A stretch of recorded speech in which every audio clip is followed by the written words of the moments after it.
Meus amigos e minhas amigas, bem-vindos a todos e a todas ao canal do Instituto de Economia da UFRJ. Sou Ronaldo Bicalho e esse é o Curto Circuito, um programa do Grupo de Economia da Energia que discute as grandes questões, os grandes temas do setor elétrico aqui no Brasil e no mundo. Nesse Curto Circuito 47, eu gostaria de conversar com vocês sobre três características, três atributos do setor elétrico brasileiro que tornam esse momento que nós estamos vivendo muito difícil, que tornam a resolução dos problemas do setor elétrico nesse momento mais complicada. Exatamente sobre esses três elementos que eu gostaria de conversar com vocês.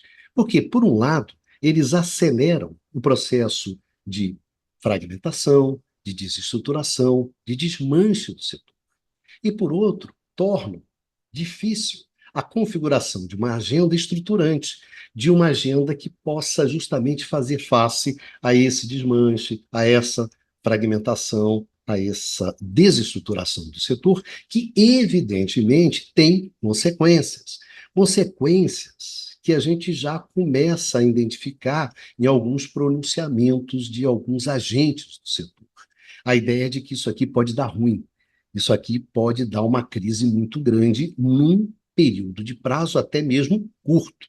E os agentes verbalizam isso. O que é interessante é que são aqueles mesmos agentes que atuam fortemente na fragmentação, na desestruturação, na desorientação do setor elétrico. Então, isso que eu gostaria de conversar com vocês, sobre esses três elementos. O primeiro deles, o forte individualismo, hoje presente no setor. O foco muito concentrado nas agendas individuais dos agentes setoriais. Como se o setor elétrico pudesse ser um somatório de agendas individuais. O setor elétrico é um setor sistêmico. A lógica do setor elétrico é o conjunto, é o coletivo. É a partir dessa lógica que você constrói as agendas consistentes do setor, e não a partir das agendas individuais. Não como se a agenda do setor fosse um apanhadão das diversas agendas, das agendas individuais. Então, esse individualismo torna, nesse exato momento, os nossos problemas mais difíceis. O outro atributo que eu gostaria de conversar com vocês hoje sobre ele é justamente o curto prazismo. É o foco no curto prazo. Hoje, o futuro não existe. No futuro estaremos todos mortos. O futuro não tem relevância. O importante é tirar da reta hoje. Esse curto prazismo, num setor que, por excelência, é um setor do longo prazo, dos grandes investimentos, das grandes decisões estratégicas, né? Esse curto prazismo, ele é um desastre. Ele realmente torna os nossos problemas maiores e não menores. E, por último, a desorientação. Aquela desorientação que você observa principalmente no Estado brasileiro, no governo brasileiro, que é justamente aquele agente, aquela instância que tem justamente que fazer o quê? Tem que mobilizar os recursos necessários para enfrentar os problemas, tem que coordenar as ações dos agentes, tem que dar um sentido, uma orientação. É para isso que serve o Estado, essa é a função do Estado em qualquer setor elétrico do mundo, orientar, convergir os esforços. Porque esse setor é um setor muito grande, ele não pode se comportar como uma biruta de aeroporto, venta para lá, vai para cá, venta para cá, venta para lá. Não, ele não pode ser isso. Imagina um setor desse tamanho, ele precisa ter uma orientação, ele precisa ter uma direção, ele precisa ter um projeto, ele precisa ter um sentido. E o que a gente observa hoje? A desorientação. Então, a combinação desse individualismo, do curto prazismo, com a desorientação, você gera uma trajetória no qual o que acontece? A fragmentação do setor, ela se acelera, a desestruturação, ela se acelera, o desmanche se acelera. E qual é a consequência de você avançar no desmanche de um setor desse tamanho como o nosso? Imensas as consequências. Então é por isso que alguns agentes começam a ficar preocupados. Oh, peraí, isso aqui pode dar M. E uma M grande pra caramba. Aí começam a fazer propostas. Mas propostas que ainda são muito marcadas pelo individualismo, pelo curto-prazismo e pela desorientação. Então era isso que eu gostaria de conversar com vocês. Hoje, nesse curto-circuito 47, tomando três exemplos. Tomando o primeiro exemplo, as ações da Frente Nacional dos Consumidores de Energia. É muito interessante os movimentos da frente, porque justamente explicitam essas contradições, explicitam a presença desses três elementos, que muitas vezes não é claro, mas está lá presente. Se você observa, você vai encontrar coisas muito interessantes no movimento da Frente Nacional, dos nossos impasses, dos nossos conflitos, das nossas dificuldades. Em segundo lugar, eu queria conversar com vocês sobre o anunciado leilão de capacidade, sob essa mesma perspectiva do individualismo, do curto-prazismo, da desorientação. Num movimento, numa jogada, que é fundamental para a evolução do setor, para a transição que nós estamos metidos, né? Que é justamente dar uma resposta aos crescentes problemas que vão cada vez surgindo e mais fortes a partir da entrada muito pesada das fontes renováveis. Então, esse é um tema legal. Mas está presente lá o individualismo, o curto-prazismo, tudo isso está presente lá. E, por último, o posicionamento e a postura da AGU, que eu acho que representa muito, de uma forma muito clara, a desorientação do Estado brasileiro nesse momento. No enfrentamento fundamental, que é o enfrentamento do governo em torno do controle da Eletrobras, que nós já discutimos aqui no curto-circuito 45, no 46, no 44, nos anteriores, o quanto o controle desses ativos é fundamental para a evolução do setor elétrico brasileiro e para a gente poder enfrentar e avançar na resolução dos problemas hoje, que são enormes. Então, o controle desses ativos é fundamental. Então, nós estamos falando sobre uma disputa que é fundamental. Como se comporta o governo? Como se comporta a AGU, representando os interesses do governo numa jogada, num momento tão decisivo? Isso a gente vai discutir no terceiro bloco. Então, o curto-circuito de hoje é isso.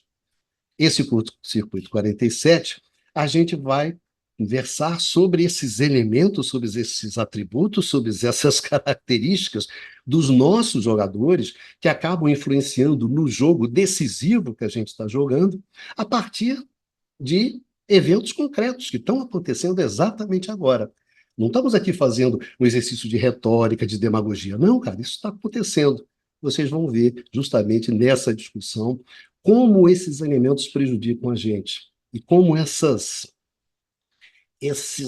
nossas falhas de caráter na discussão do setor elétrico, de não compreender o que é o setor elétrico, elas prejudicam tanta gente nesse momento. Então vamos lá, vamos começar exatamente pela discussão sobre a Frente Nacional dos Consumidores, depois o mercado de capacidade e discutimos a AGU no terceiro bloco.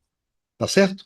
Lembrando que vocês podem ouvir esse curto-circuito no podcast canal IE-UFRJ, e que vocês também vão encontrar todos os vídeos e textos que forem citados nesse programa na descrição do vídeo aqui embaixo, tá ok? Vamos lá, vamos começar o nosso trabalho com a Frente Nacional dos Consumidores de Energia. O que se faz, o que se faz, o que se diz, e muitas vezes a distância entre intenções e gestos, entre vontades e ações. Eu acho que é muito interessante esse, esse tema da Frente Nacional dos Consumidores. Explicita muitas coisas que eu acho muitas vezes de forma pedagógica. Vamos dar uma olhada nisso.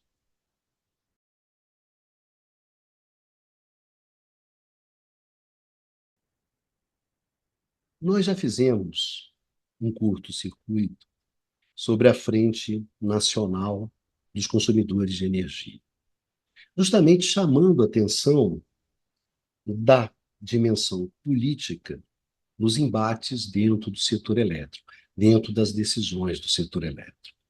O link está aqui embaixo, desse curto-circuito está aqui embaixo na descrição desse vídeo. O primeiro fator interessante que eu acho da frente Eu acho isso positivo, é justamente essa explicitação da dimensão política nas decisões do setor elétrico, na importância dessa dimensão e também na legitimidade dessa dimensão política. No setor elétrico, as grandes decisões são políticas, são técnicas. O que a técnica nos dá é um conjunto de possibilidades. Mas qual dessas possibilidades a gente vai escolher, essa decisão é política. Então, quando você se organiza, como a frente se organizou, para defender os seus interesses e vai defender esses interesses na arena pública, e não na arena privada, mas na arena pública do embate político, do debate político, isso eu acho extremamente positivo. É um lobby? É um lobby. E não há nada de mais nisso. Não há nada de mais nisso. O que se assume como lobby, se explicita como lobby. Então, isso eu acho legítimo. Se você escolhe uma figura, como Luiz Eduardo Bará, que é um técnico altamente qualificado e respeitado para comandar isso, eu acho que isso é positivo, porque eleva a qualidade do debate e do debate público. Então, isso eu acho uma coisa extremamente positiva, o que desqualifica o argumento de que a dimensão política é ruim dentro do setor elétrico. Há uma desqualificação dessa dimensão em nome de uma tecnicalidade que é falsa, de uma tecnicalidade que só serve para esconder os reais interesses que estão ali em jogo. Então, quando você ouvir esse papinho de tecnicalidade, de que tem diretores da ANEEL que são técnicos e coisas, esqueça essa bobagem. Isso é uma besteira dentro do setor elétrico. Isso não ajuda no debate. Os interesses são legítimos, desde que eles se explicitem claramente dentro do embate político. Então, a frente faz isso, e isso eu acho que é positivo. E justamente porque ela faz isso, a gente pode ter a discussão que nós vamos ter agora sobre a frente e questionar certas coisas. Então, vamos considerar que a frente, no primeiro momento, ela é positiva. Ela é positiva porque explicita a importância da dimensão política e assume isso. O que eu acho interessante nessa discussão? Eu acho interessante o seguinte: é claro que você tem uma frente de consumidores, vai desde os pequenos consumidores até os grandes consumidores. E é claro que você observando a frente e observando como ela se movimenta, quem que ela representa, é claro que os grandes consumidores têm uma hegemonia dentro dessa frente. Tem mais poder técnico, tem mais poder econômico, tem mais poder organizacional e também político. Então, são os grandes interesses que prevalecem dentro da frente. Não vejo nada demais. É assim. É um problema que você tem quando você junta as várias pautas e os vários interesses. Como é que isso se manifesta? Para mim, se manifesta dentro de algumas questões que eu observo claramente. Por exemplo, lendo o relatório, lendo as propostas da frente para o setor, para agora, né, para 2024, eu vi o relatório.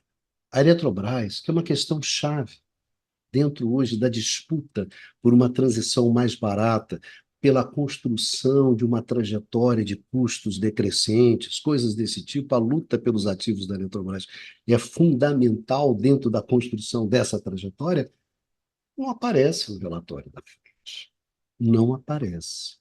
É citado uma vez, mas simplesmente para citar aquelas térmicas jabutis, né?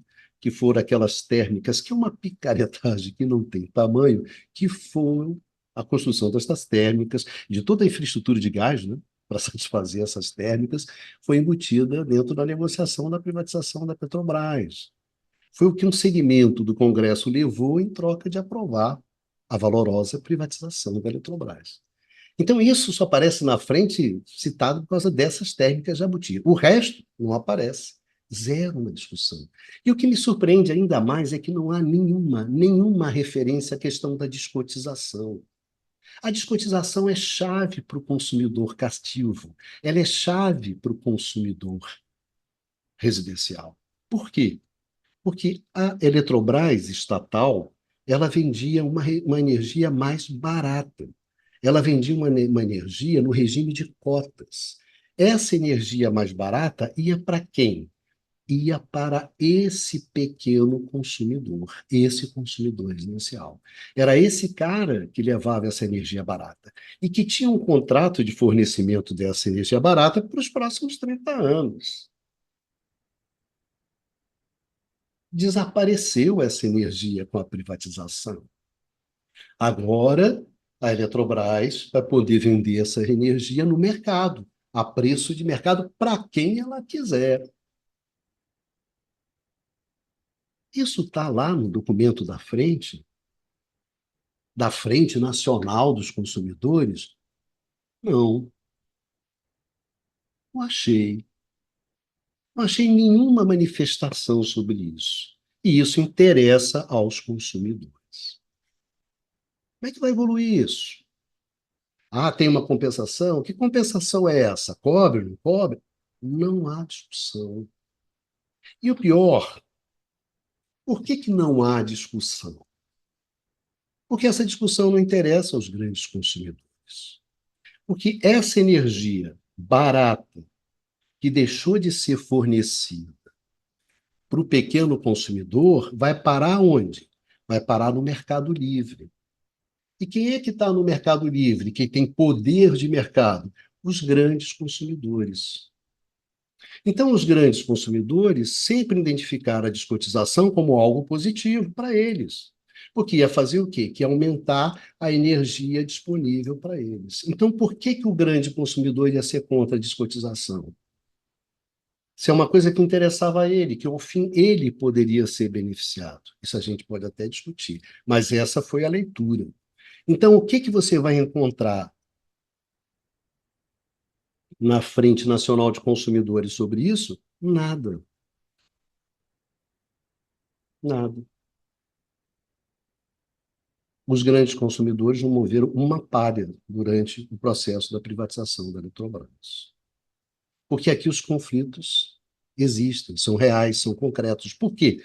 Porque o interesse dos grandes consumidores não é o mesmo interesse dos pequenos consumidores. Me desculpe. É o problema de você achar que o setor elétrico é um somatório de agendas. A frente demonstra isso. Como é difícil, né? Juntar. E aí você só vai juntar em torno do quê? Ah, do subsídio. Somos contra o subsídio. Só isso que nos une, né? Vai nos unir a todos. Então, o grande problema do setor elétrico é o subsídio? Eu acho que não. Eu acho que o grande problema do setor elétrico são aqueles problemas que nós discutimos e viemos aqui, né, ao longo desse ano, dos últimos 3 programas, discutindo. O esgotamento do nosso modelo hidráulico, a transição energética, o déficit institucional das nossas instituições incapazes de coordenar e mobilizar os recursos necessários para enfrentar o problema, um governo completamente sem agenda própria, sem um projeto próprio, desorientado, perdido. Esses são os grandes problemas. Ah, então os nossos grandes problemas são subsídio? Não.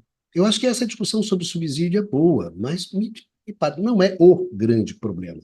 Mas ele é bom porque ele representa o quê? Ah, não, você corta o subsídio, então você corta a tarifa de energia elétrica, ela fica menor. Essa não é uma discussão simples. Essa discussão nós vamos ter ainda num próximo curto-circuito, só sobre essa questão de subsídios, encargos, tributos. O setor elétrico tem políticas públicas para o setor elétrico, e nós também temos. Nós temos políticas que incentivam a entrada das energias renováveis, porque a gente quer descarbonizar a matriz, porque a gente quer combater a urgência climática, o aquecimento global. Então, a gente tem políticas de incentivo às fontes renováveis. A gente tem políticas de incentivo para que os nossos irmãos brasileiros que estão nos sistemas isolados, que estão lá no norte do país, para que eles possam ter acesso à energia elétrica. Então, nós, o resto dos consumidores, dentro de um projeto sistêmico, coletivo, nós bancamos o acesso à energia desses nossos irmãos, que não estão no grande sistema interligado nacional, que é aquele sistema que tem escala, que tem escopo, que tem economia de diversidade, onde o custo é mais baixo. Esses caras não têm acesso. Então, tem uma política pública justamente para garantir o acesso desses brasileiros à energia elétrica, como existe uma política pública para garantir que aqueles brasileiros que não tenham renda, através da tarifa social, tenham acesso à energia elétrica. São políticas públicas do setor. É importante discutir essas políticas públicas. Sim, é importante discutir essas políticas públicas. Mas a gente vai chegar à grande conclusão que o grande problema do setor elétrico brasileiro são essas políticas públicas. Políticas públicas que são financiadas através de uma determinada conta, de um fundo, que é a conta de desenvolvimento energético.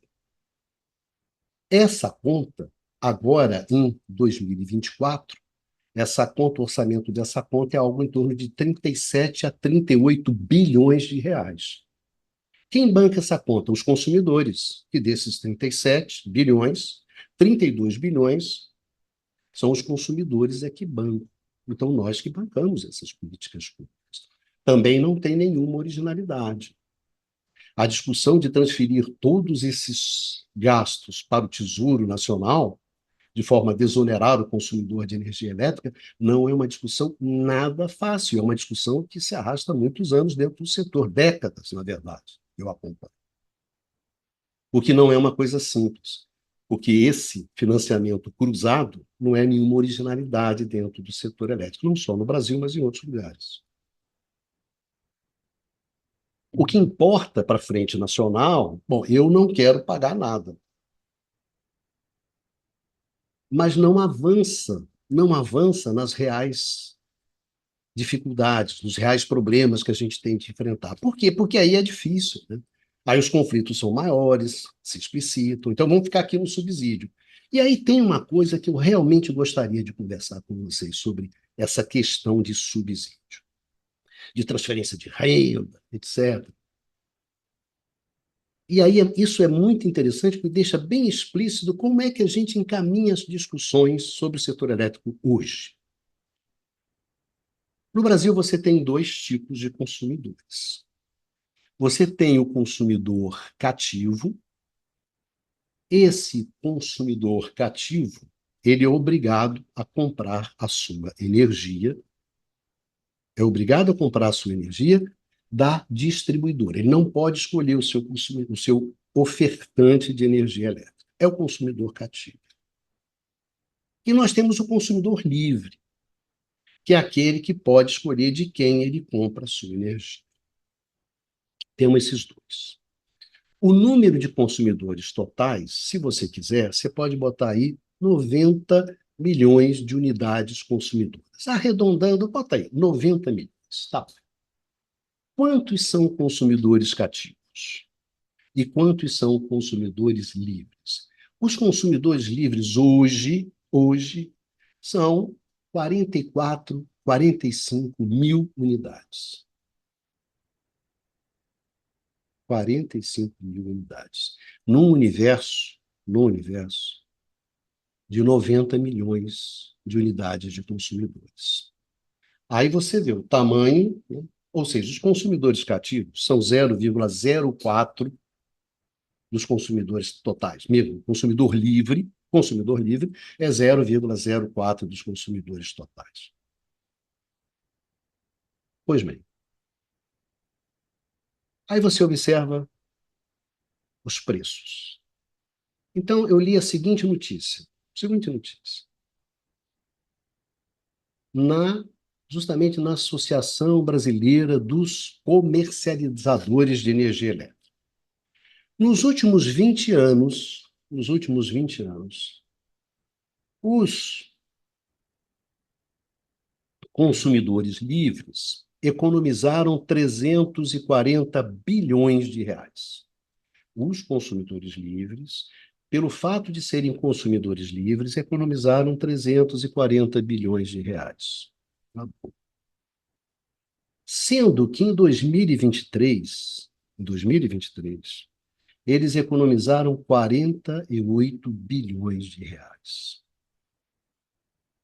Bom, 48 bilhões de reais só em 2023. E os comercializadores ali se jactando, contando vantagem. Olha, se o Mercado Livre é uma maravilha, vem para cá. Mas aí você faz aquela pergunta que é óbvia, que até a minha velha mãezinha, né, que Deus a tenha, Faria. Mas, meu filho, quem é que banca isso? Porque não existe. Não existe almoço grátis. Alguém paga isso. Alguém cobre isso. Quem é que cobre isso? O consumidor cativo.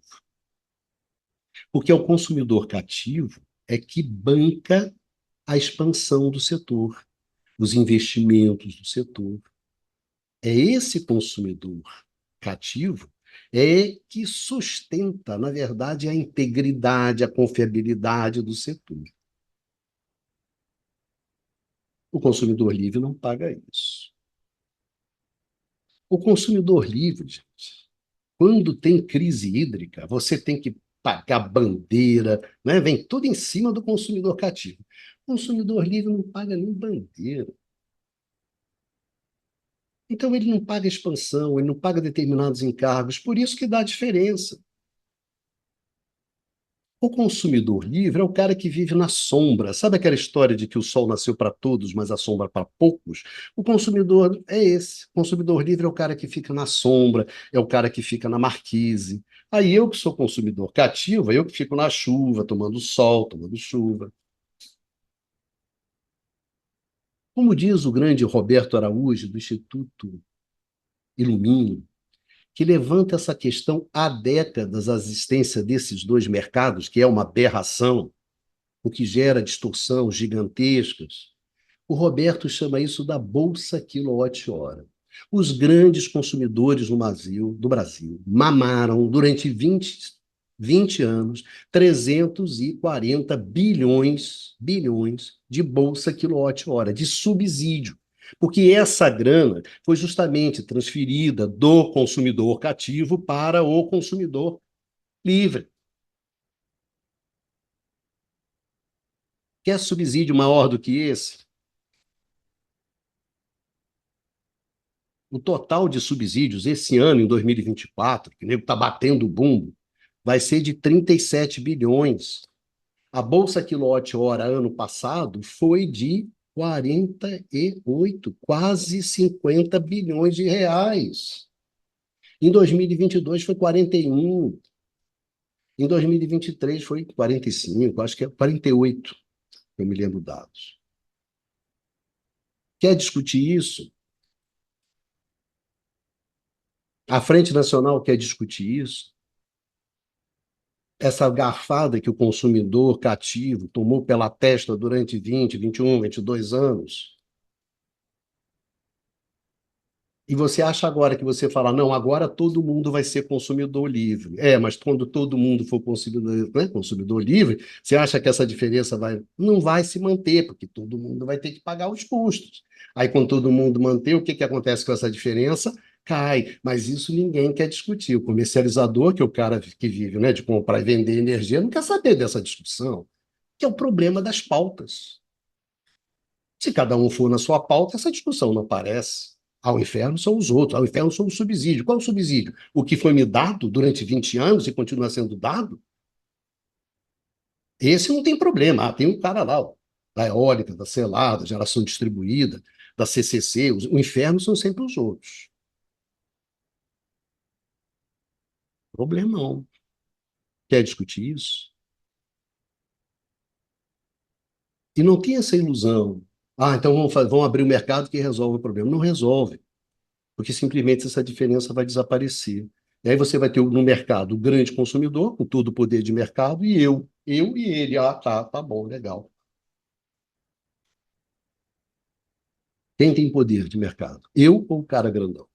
Aí você vem oferecer isso agora? Não, mas agora todo mundo pode entrar na festa, né? Não tem mais, não tem cerveja, o Guaraná que tem tá quente, a empadinha já era, tudo detonado, aí você me chama para festa. Festa que no mínimo eu só vou chegar daqui 6, 7, 8 anos, sei lá.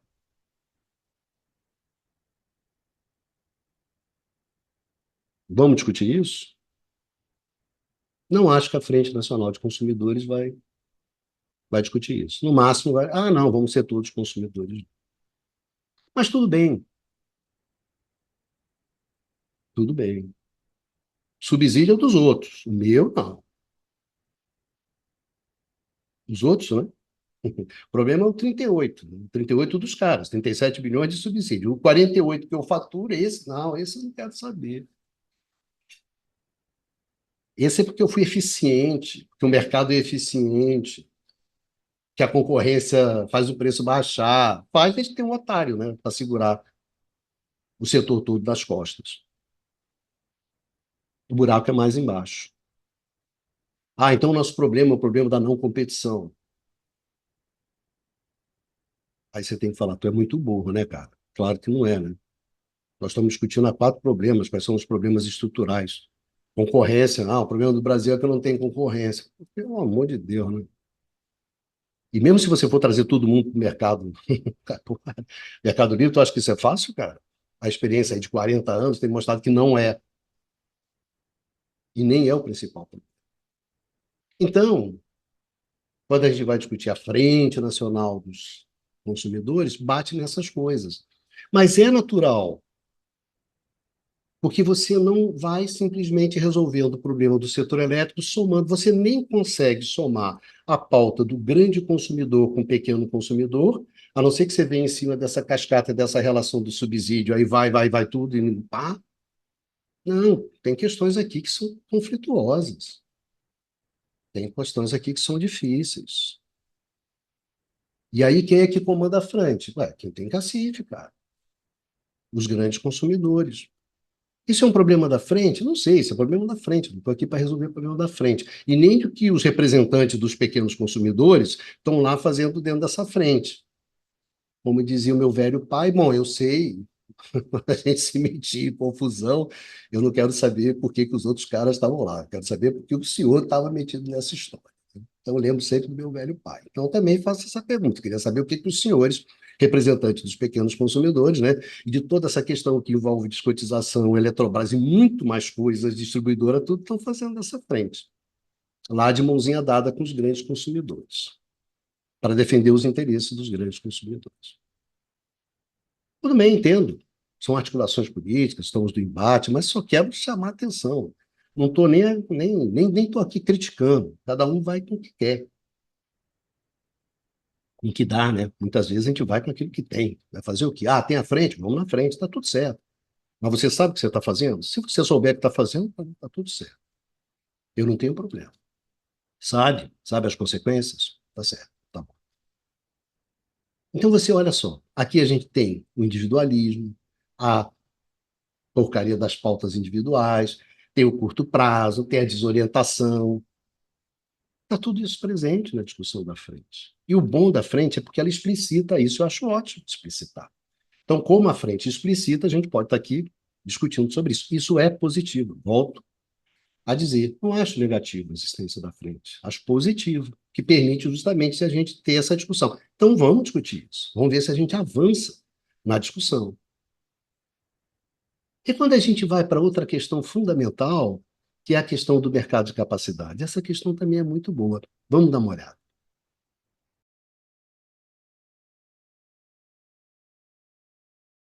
O anunciado leilão de capacidade, ele traz uma discussão muito boa.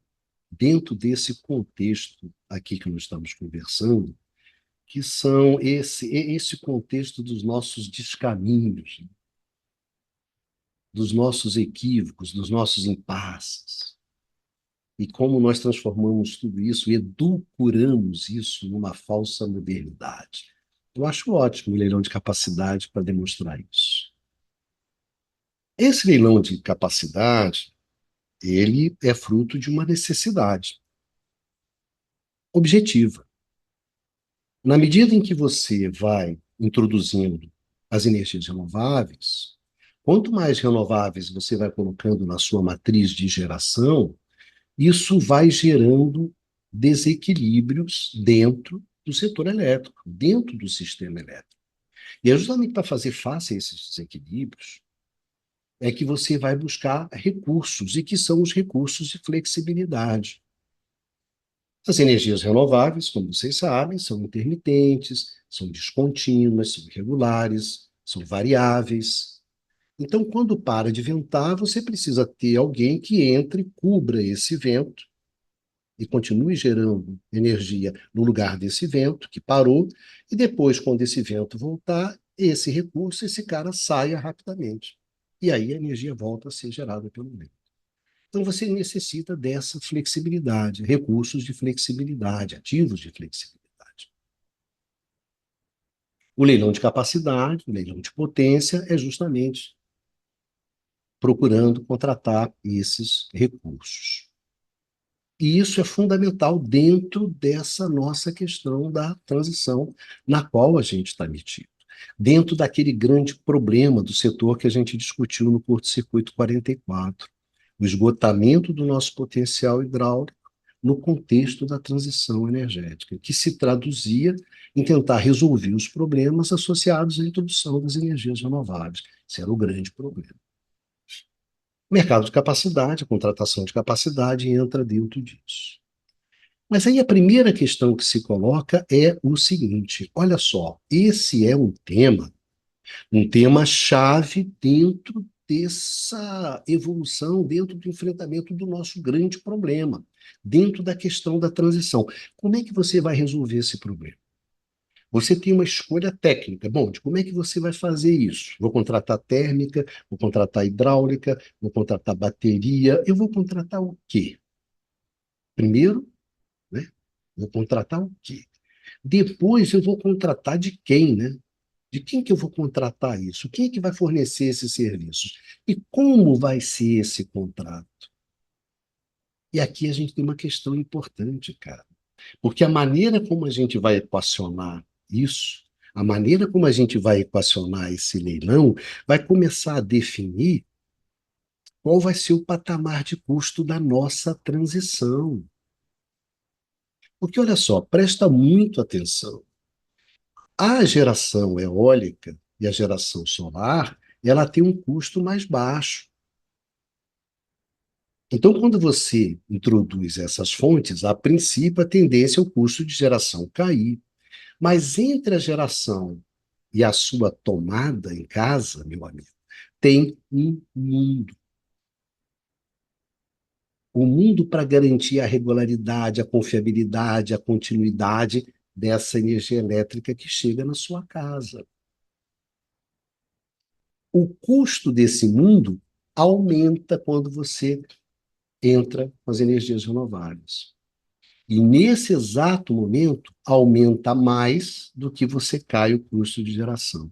Então, quando você começa a introduzir as renováveis, o custo final vai subindo, subindo, subindo. E é nessa trajetória que nós estamos. Porque a gente tem a trajetória, temos a transição, mas nós temos o esgotamento do nosso modelo hidráulico.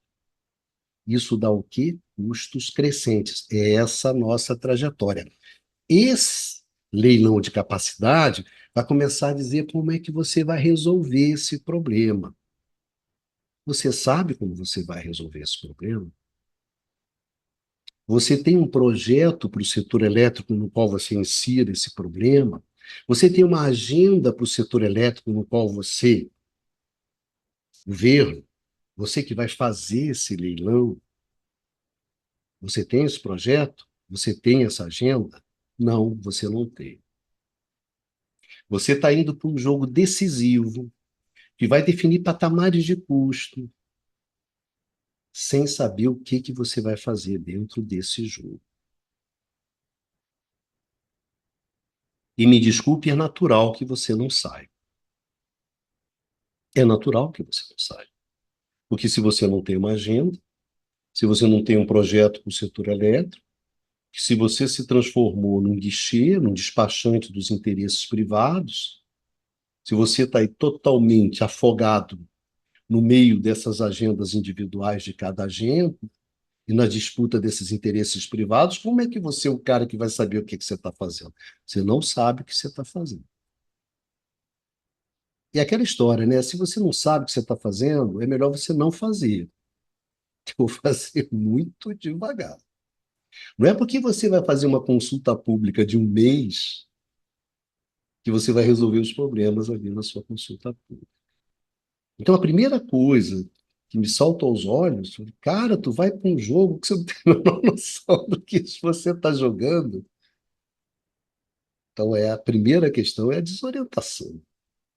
O que vai dar isso? Vai ser interessante observar. O que vai dar esse troço? E, além do mais, tem depois os interesses, né? Essa parte legal, né? Ah, as térmicas. Ah, lá estamos nós, as térmicas.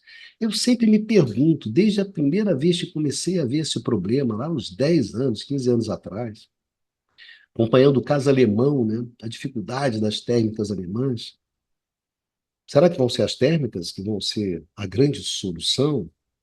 Eu acho que ninguém acredita que as térmicas vão ser as grandes, né, que elas vão ser a solução como recurso de flexibilidade. Acho que não, né? E principalmente as nossas térmicas, né? Nossas térmicas têm problemas históricos, né? Históricos. As nossas térmicas não vão. A nossa indústria de gás que não vai. É dessa combinação aí, dessa indústria de gás que nunca vai, como diz o meu grande amigo Helder Queiroz, Eldinho diz, cara, ele tem uma. Ele conta essa história que ele tem uma apresentação do PowerPoint dele, uma lâmina, né? Uma slide, que é sempre o mesmo. As dificuldades do setor de gás, alguma coisa desse tipo assim, né? Anos, décadas, é sempre a mesma. A indústria de gás não vai. Não vai porque ela não consegue casar com o setor elétrico. E vai casar justamente nessa térmica que liga, desliga, vai, volta. Como é que vai ser o contrato de gás? Como é que você vai chegar para o cara de gás? Ó, eu vou comprar de gás assim também para você? Sai, sabe, interrompe, consumo para. Aí o cara que tem um gasoduto, quer dizer que eu ocupo o meu gasoduto e para. Não viabiliza, não fecha. Significa o quê? Cara, fornecimento de gás, os contratos de gás, vai ser interessante fazer esses contratos de gás, cara. Não vão sair baratos. Aí por isso que o cara sabe, aí muitas vezes você vai ver assim, o cara da térmica falando, mas será que não dá para ter uma inflexibilidade? Inflexibilidade ele fica gerando durante um tempo maior. No fundo é isso que ele quer. Aí ele gera mais tempo, consome gás mais tempo, aí chega o cara do gás, olha só, estou consumindo mais gás aqui, numa situação mais legal. Dá para sair um contratinho mais amigo, mais legal? Aí ele pede, dá para ser uma inflexibilidade. Cara, é o de sempre. Aí tá lá o cara do gás, defendendo a pauta dele do gás. Aí aparece um outro cara que é a hidrelétrica. A hidrelétrica é hilário. A discussão sobre hidrelétrica é hilária. Por que ela é hilária? Porque ela tem profundamente, essa discussão tem a ver com a privatização da Eletrobras. Na boca da privatização da Eletrobras, a questão está no TCU, aí um conselheiro do TCU levanta a questão mais óbvia do mundo. Olha só, estamos calculando aqui o valor dessa empresa, e a partir desse valor a gente vai definir qual é o preço da ação que a gente vai vender. E essa empresa vende o quê? Ah, vende energia. Aí o cara fala assim: olha, mas não vende só energia.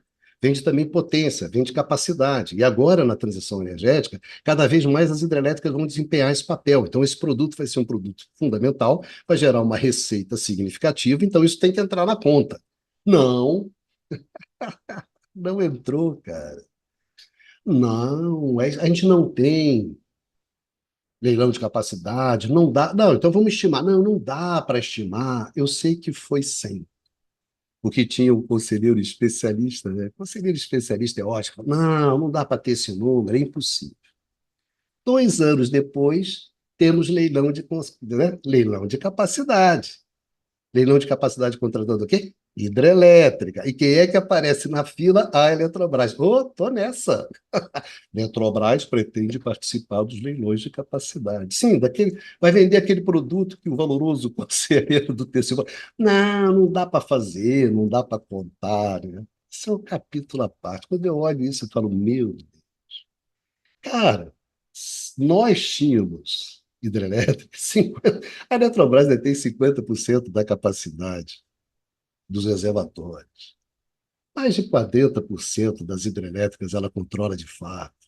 Sem contar a transmissão, que vai lá 43%, 45%. Ela detém esses ativos, ela tem um baita poder de mercado dentro desse mercado de flexibilidade. Ela vai ganhar muito dinheiro com isso. Era por isso que a gente achava que era importante controlar esse negócio, cara. Não é brincadeira, não é retórica, é óbvio. Então, se a gente tem a Eletrobras na mão da gente, é claro que a definição desses custos de oferecer potência e capacidade, a gente tem um controle, porque isso está na mão do Estado. Isso significa que a gente pode ter uma rampa na hora de for remunerar esses serviços, a gente pode remunerar de forma a transferir para a sociedade uma parte significativa dessa renda de flexibilidade, dessa renda hidráulica que essas hidrelétricas, que esses reservatórios têm, e que foram reservatórios construídos pela sociedade brasileira, leia-se pela Eletrobras e pelo Estado. Isso é um recurso importante. Agora, então, ter a Eletrobras ou não ter é fundamental no sentido de quanto é que vai custar essa potência, essa capacidade, de definindo essa rampa. Se vamos ter uma rampa que nós vai subir mais, porque os caras vão oferir essas rendas de flexibilidade, essas rendas hidráulicas, e tudo isso vai para a mão dos caras que detêm a Eletrobras, porque a Eletrobras é a grande geradora hidrelétrica, é a grande detentora dos reservatórios, ou se vai para a sociedade. Cara, nesse Redis, mercado de capacidade, leilão de capacidade, isso está, garoto. Está sendo discutido isso, não está entendendo? Faz parte. Então, a questão da Eletrobras é importante, tem um projeto para o setor elétrico importante, porque tudo bem, não tem Eletrobras? Não tem. Então, vou buscar soluções regulatórias, soluções de política pública, porque política pública é importante dentro do setor, e o Estado, em qualquer lugar do mundo, intervém pesadamente dentro do setor, mesmo que não seja um gerador direto. Não, vou buscar uma solução regulatória onde eu vou transferir essa renda. Não vai ser mercado de capacidade, valor de mercado, bota aí, vê. Não, vamos discutir esse negócio com calma. Você, governo, está preparado para isso? E vai fazer um leilão agora em agosto, né? Daqui a 4 meses, 5 meses. Está preparado para isso? Então você vê como que essa questão da desorientação, do individualismo, do foco no curto prazo, como essa coisa vai juntando, e você olha o mercado de capacidade e você fala, cara, essa discussão aqui é uma discussão que contribui para desandar a maionese, não para estruturar. Isso aqui é para atender determinados interesses privados, principalmente das hidrelétricas, principalmente da Eletrobras, para atender alguns interesses lá dos geradores térmicos, da indústria de gás. E tem a rapaziada da bateria que não está junto, que não está dentro, mas está querendo estar. Tá. Epa, eu estou aqui também. Aí traz a agendinha dele, coloca lá na mesa e você. Então eu vou contemplar, vou dar 2% para esse cara, porque eu estou fazendo aqui guichê. Não dá para ser assim, mas é assim que está rolando. Olha como são as coisas. Aí, para fechar, eu acho que tem a AGU. A AGU é um capítulo à parte, que a gente vai dar uma olhada agora, que também vai nessa direção do chuta a bola para cima, bica para o alto e fica torcendo para ver onde é que ela vai, né? Vai cair. Porque eu não sei o que fazer com ela mesmo. Então, bico para o alto, bico para o mato, o jogo é de campeonato. Aí vamos ver lá a AGU também no seu momento, bico para o mato, que o jogo é de campeonato.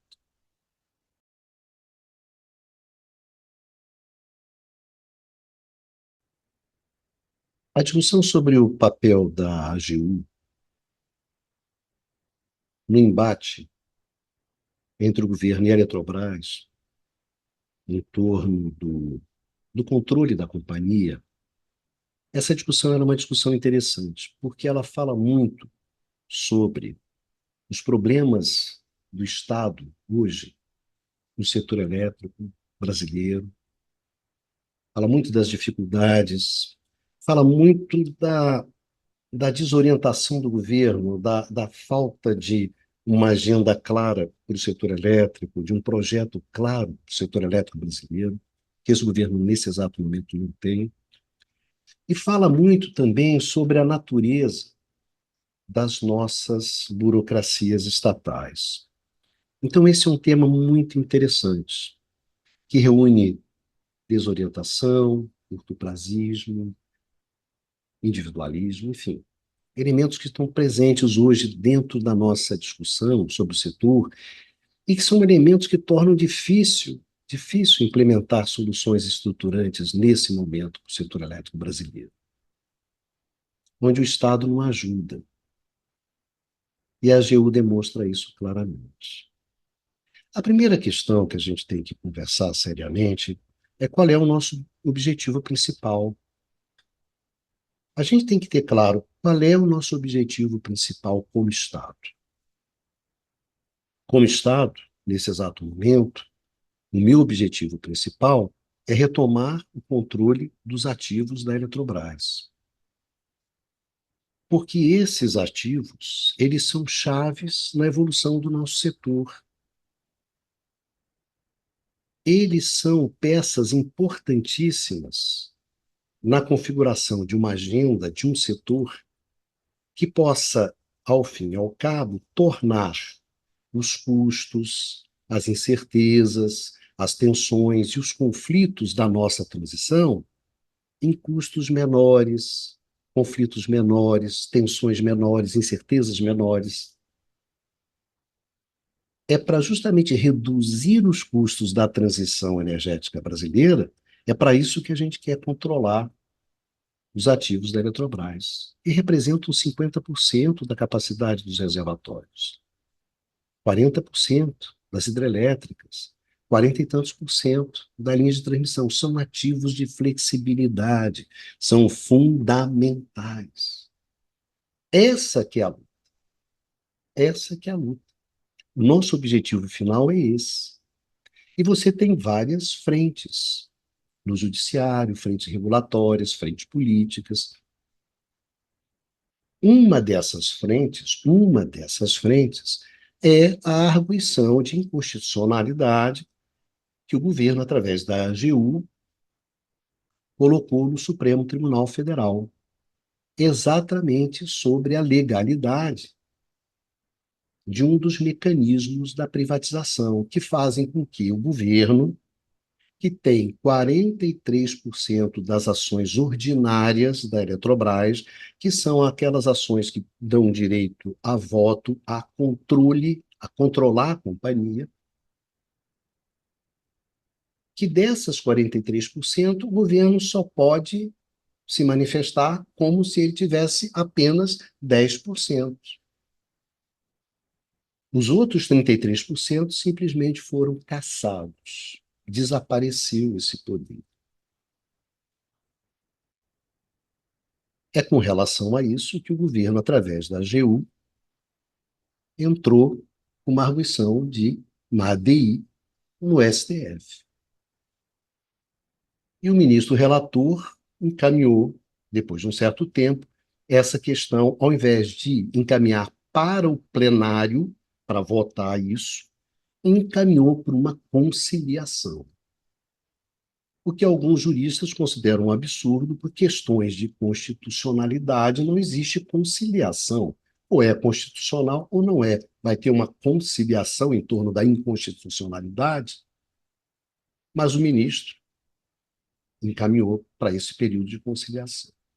E é nesse período que a gente está. Então, isso é uma etapa. Esse enfrentamento no Supremo é uma etapa, é uma frente desse enfrentamento maior, que é do governo com a Eletrobras, procurando recuperar um controle de um ativo, um controle que é chave, estratégico para o país. Essa é a luta principal. A luta principal não é em torno de cadeiras. O conselho de administração tem 10 cadeiras, que é o conselho onde você decide o destino da companhia. Se eu tenho 43%, eu tenho que ter 4 cadeiras. Mas a privatização, aqueles mecanismos safados que você desenvolveu ali no maior golpe da história da República, que é a privatização da Eletrobras, me roubou 3 cadeiras. Eu só tenho direito a uma cadeirinha. Tudo bem. Isso é uma frente. É obter essas 4. É uma frente. A questão aqui não é uma disputa por cadeiras. Ah, eu tenho uma. Se você me der 2, eu encerro a discussão sobre a Eletrobras, não detenho controle de coisa alguma, mas vou ficar feliz porque eu tinha uma cadeirinha e agora eu tenho 3. Ó Batman, qual foi, Robin? Macacos me mordam? E você vai vender isso como vitória, que é o que a AGU está desenhando? Saiu uma notícia no jornal que o governo desistiu da conciliação e ia para o pau no pleno do Supremo. Tudo bem, vou para o Supremo e o plenário define. Posso ganhar, posso perder. Se perder, continuo na luta. O que não pode acontecer é eu aceitar uma propostazinha vagabunda e ao invés de me dar 4 cadeiras, o cara vai dar mais 2, quer dizer, o conselho da Eletrobras hoje, que são 9, vai passar para 11, e ele, ao invés de uma, ele vai me dar mais 2 cadeiras, e eu vou ficar feliz. Não tenho controle de coisa alguma, vou ter que abrir mão da disputa, porque qual a condição que eu vou ter de manter a disputa depois? É game over, meu amigo. Game over. Acabou o jogo, acabou o enfrentamento. E eu ganhei 2 cadeirinhas, que não são nem 2 cadeirinhas em 9, né? São 2 cadeiras em 11. Ainda vou receber lá uns trocados do fundo de descotização, que essa discussão não vou ter aqui. Tivemos no último programa, né, quando a gente discutiu isso. Que picaretagem é isso? E vou sair contando vantagem. Olha como eu sou bom de negociação. Olha o seu objetivo, cara. A falta de agenda, a falta de um projeto, a falta de direção faz com que você tenha situações como essa,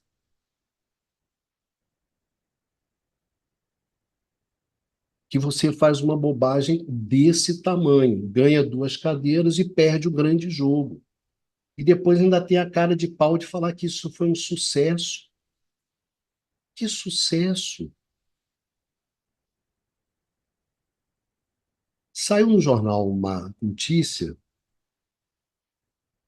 voltando ao tema, de que a AGU ia desistir, vamos para o pau, vamos para o Supremo, vamos para o plenário, vamos disputar, vamos seguir no jogo. Não vamos desistir do jogo em troco de 2 cadeiras. Aí, imediatamente, a AGU solta uma nota, que é um momento extremamente dos mais melancólicos, né? Eu acho que foi uma das notas mais pusilânimes que eu já vi dentro de embates, e já vi tantos, de setor estatal, setor privado, embates políticos, nunca vi uma nota tão pusilânime. Eu pensei que a nota tinha sido escrita, a nota da AGU, pensei que ela tinha sido escrita a 4 mãos. Eu achei que era uma nota conjunta da Eletrobras e da AGU, implorando pelo acordo, pelo amor de Deus, me dê um acordo para eu sair dignamente dessa situação. Pelo amor de Deus. Aquela nota, como dizia minha velha mãe, aquilo é falta de compostura. O Estado tem que ter uma certa compostura, que não soltasse nota nenhuma. Ah, bom, vou continuar negociando ou não, mas pelo amor de Deus. Aí eu fico pensando, o que que vai acontecer? Com toda a sinceridade, aqui entre nós. A AGU vai submeter o governo, o Estado brasileiro, o presidente Lula, né? Ao presidente Lula, que se comprometeu nesse enfrentamento de questionar a privatização, de lutar pelo controle desses ativos que eram chaves, vai submeter o presidente Lula a esse papel, a fazer um papel de otário, a fazer um papel de palhaço dentro dessa história, em troco de 2 cadeirinhas e de umas merrequinhas lá para ver se reduz as tarifas. Esse papel humilhante vai submeter o presidente a esse papel vergonhoso.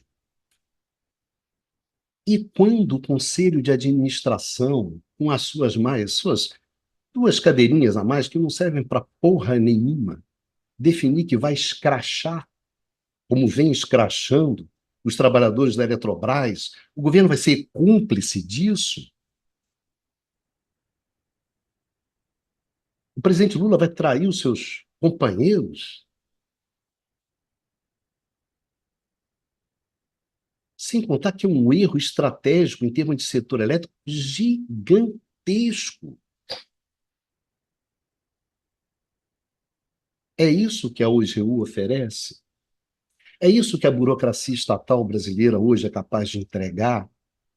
Essa visão de mercado, esse comprometimento com o mercado, market friendly, o tempo inteiro, uma, uma burocracia estatal que não se dá um respeito, que não tem compostura.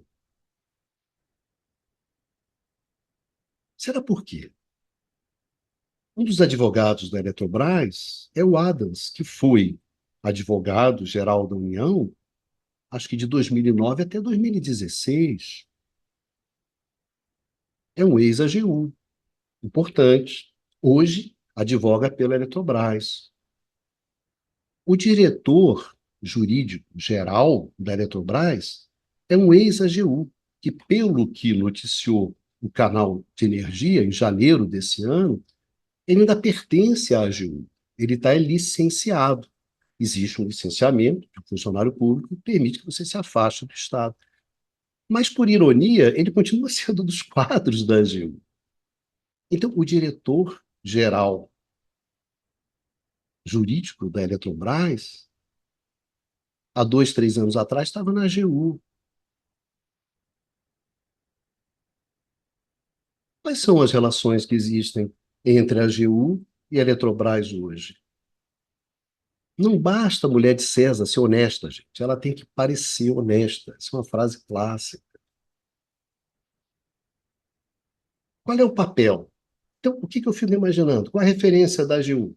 Um menino que esteja hoje na AGU, o que que ele quer? Ele quer ser que nem o Adams, ele quer depois sair, ir para o mercado, ganhar dinheiro nos escritórios, etc, etc. E o Estado é simplesmente uma passagem. Ele está pouco se lixando para o Estado, para o coletivo, para a sociedade. Ele quer saber o que ele vai fazer da carreira dele. É isso que nós estamos nos transformando. Quer dizer, que história é essa? Será que aí é que está a razão de você ter um comportamento como esse? Esquisito, tá certo? Então, vocês veem, a gente não está bem, né?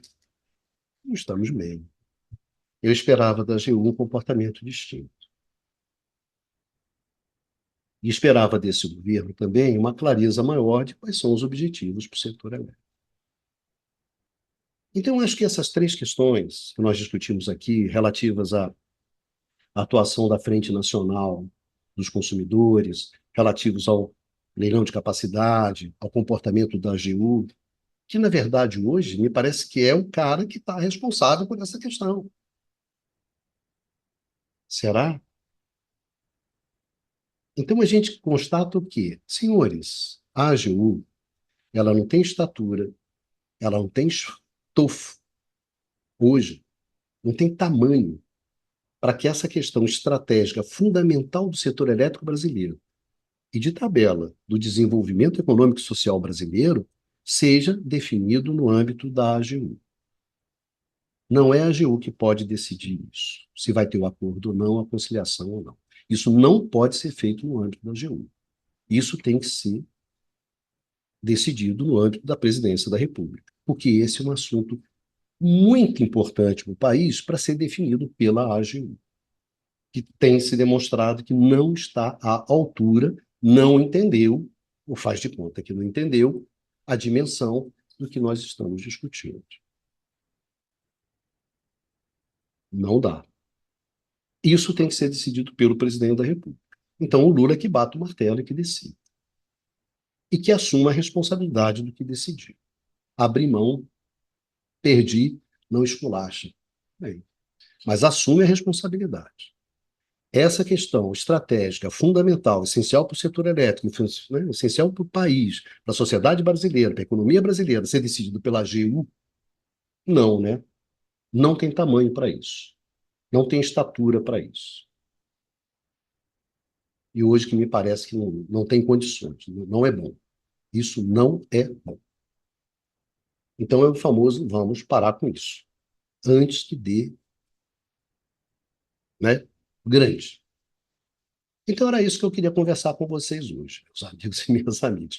Falamos sobre a Frente Nacional, falamos de Frente Nacional, né, de consumidores, falamos sobre o mercado de capacidade, falamos dessa questão da AGU, que eu espero que seja apenas um equívoco passageiro, uma desorientação passageira, né? Menino, tome seu rumo, tome seu rumo. Olha, nós atacamos para lá, tá certo? A gente chuta para lá, presta atenção, é para lá que a gente chuta, não é para cá não, tá certo? Isso é gol contra, chuta para lá, garoto. Eu espero que seja passageiro e que no meio de tudo isso a gente vai conseguindo, mas essa questão do individualismo, foco nas agendas individuais, foco no curto prazo e desorientação, sem agenda, sem projeto, isso não dá certo, isso não vai acabar bem. Então, eu queria chamar a atenção de vocês. Olha, presta atenção. Tá bom? É isso. Um grande beijo em todas, um grande beijo em todos. Agradeço muito a vocês por acompanharem a gente nessa discussão. A gente se esforça de trazer informações para que vocês possam compreender o que está acontecendo. E a gente se encontra aqui, no canal do Instituto de Economia da UFRJ, num próximo curto-circuito. Vida que segue, meus amigos, e se cuidem.